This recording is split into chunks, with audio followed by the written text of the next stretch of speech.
जय श्री वासुकी दादा। ओम सर्पराजाय विद्महे पद्महस्ताय धीमहि तन्नो वासुकी प्रचोदयात।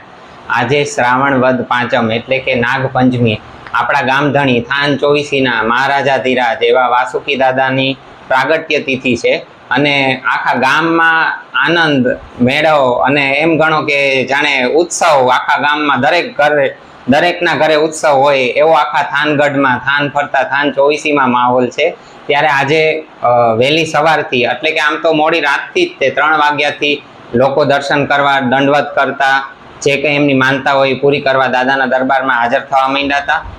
સવારે વહેલા 5:15 પ્રાતઃ આરતી દાદાની કરવામાં આવી હતી। ત્યાર પછી બપોરે 12 કલાકે મધ્યાહન આરતી અને સાંજે 7:45 સંધ્યા આરતી અને એમાંય સંધ્યા આરતીમાં આ વખતે એક ઐતિહાસિક આરતી દાદાની મહાઆરતી યોજાવા જઈ રહી છે।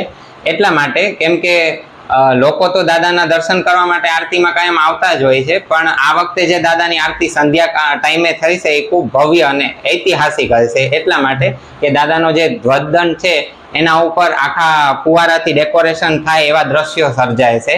એટલા માટે આજની નાગપંચમીની આરતીનો લાવો લેવા માટે લોકોને ખાસ અપીલ કરું છું અને ખૂબ ભવ્ય હશે, ખૂબ ઐતિહાસિક હશે, ખૂબ જ બધાની મહેનત છે।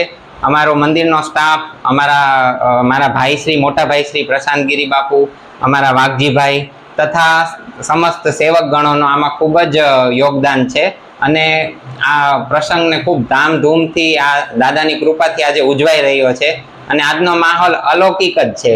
જય શ્રી વાસુકી દાદા।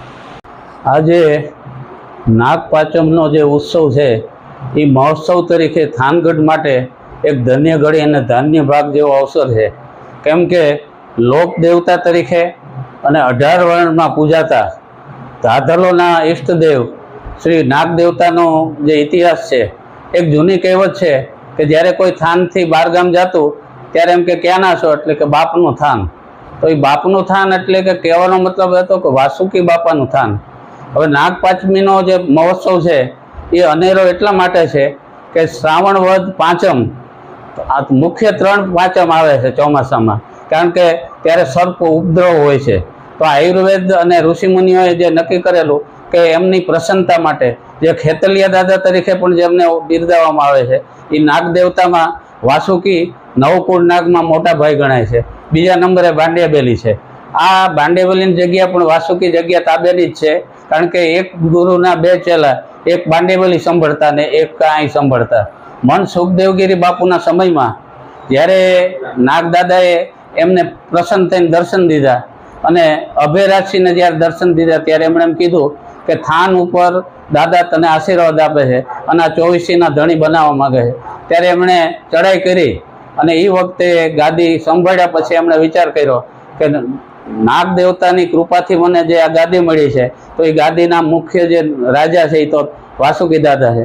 ત્યારથી અને ઋષિમુનિઓના જે સમયથી સ્કંદ પુરાણ પ્રમાણે 5 ઋષિઓ જ્યારે આ પ્રદેશમાં આવ્યા એટલે જ પંચાલય કે પંચાળ કહેવાનું, એમાં કણવ ઋષિ આ પ્રદેશના આદ્ય ઋષિ ગણાય છે, કેમ કે એમણે જ્યારે નવકુળ નાગ પ્રગટ થયા અસુરના સંહાર માટે એ વખતે એમણે એક શ્લોકમાં એમની સ્તુતિ કરેલી, અનંતમ વાસુકી શેષમ પદ્મનાભમ ચ કમલમ શંખપાલ ધાત્રરાષ્ટ્રમ તક્ષકાલીય તથા એતાની નવ નામાની નાગાનામ ચ મહાત્મને સાયંકાલે પઠે નિત્યમ પ્રાતઃકાલે વિશેષતઃ તસ્મય વિષમ ભયમ નાસ્તિ।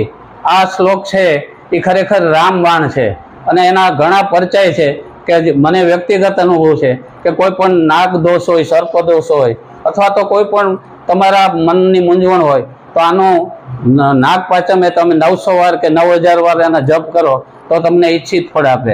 અને નાગ દેવતા વેદના સમયથી જે સાઉથમાં જે અનાર્ય કહી છે એ નાગ પૂજા થતી હતી અને નાગ પૂજા વિદેશની અંદર પણ તમે અરબસ્તાનમાં જ્યાં ઇજિપ્ત છે ત્યાં મમ્મીન પિરામિડ ઉપર પણ જે પ્રતીકો છે એમાં નાગ દેવતાની મૂર્તિ છે। એટલે કહેવામાં આવે છે કે જેટલા આદિ અનાદિ શંકર ભગવાન છે એટલા જ નાગ દેવતા છે। અને એટલે મેં એક નાગ દેવતાનું ભજન બનાવેલું જે નિરંજન પંડ્યાએ ગાયું છે, દાદા વાસુકીનું નામ જ રડતા દુખડા ન આવે લગાર, મંદિરિયામાં ફૂલડા વરસે છે અપાર, રોતા આવે ને હસતા જાવે, દાદા સુખ તણા તમે આધાર।